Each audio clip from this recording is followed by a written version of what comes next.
Hello everyone, my name is Malvika Kaushal. So today we'll be doing our fifth experiment based on Flume. So today's topic is sequence generator.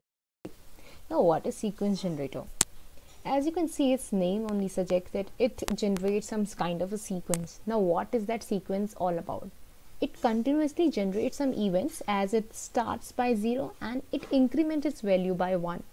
Okay, so it is using sequential as a source.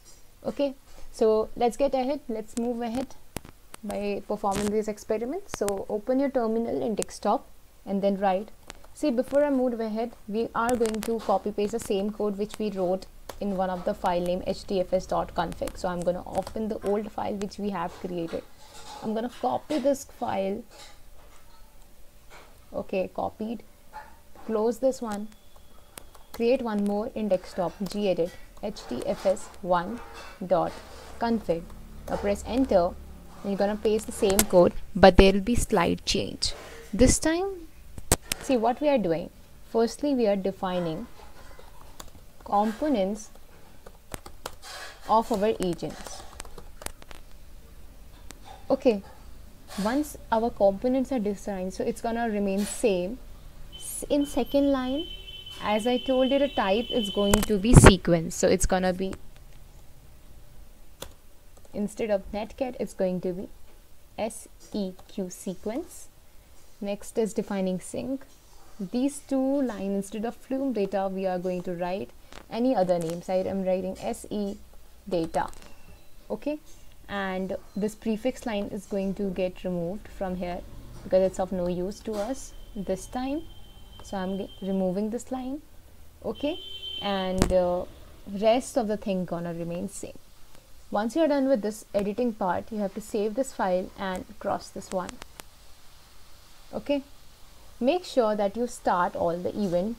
Since my services are working right now, let me say, in case your services isn't working, you have to start them first by writing start all.sh.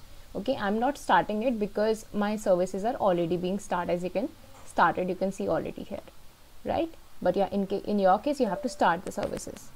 Now once you are done with this creation of this file, you have to start your Flume agent by writing Flume -ng agent -n, then the variable name a1, then -f, then the file name htfs1.config.